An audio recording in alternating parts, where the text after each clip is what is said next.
At approximately 8:30 a.m. Tuesday, April 24, 2018, Johnathon Porter was shot and killed at a construction site near the intersection of 9th and Brooklyn in Kansas City, Missouri. The 23-year-old utility worker was employed with InfoSource, a firm that had been contracted by Spire Inc., a natural gas distribution company, to work on a line replacement project occurring throughout Kansas City.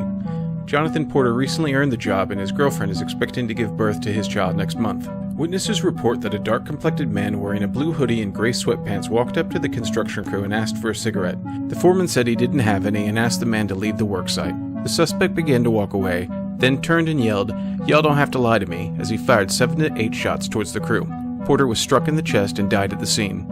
The aftermath of Kansas City's 40th homicide so far this year earned an outpouring of sympathy and shocked reactions. Probably the most relevant to local residents was a one-page declaration from Kansas City Transportation Group CEO Bill George demanding an immediate effort to curb violence from elected officials. Here's the money line. As another election season approaches, many of you have reached out requesting support for your campaigns.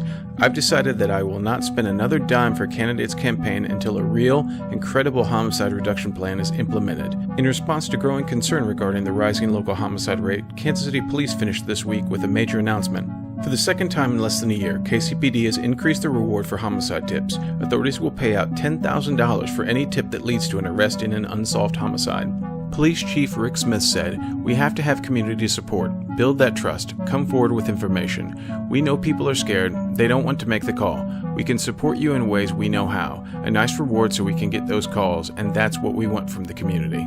Anyone with any information on the murder of Johnathon Porter or any other crime is encouraged to call the TIPS hotline at 816-474-8477. So far, there has been no arrest in Kansas City's latest murder, and the suspect remains at large.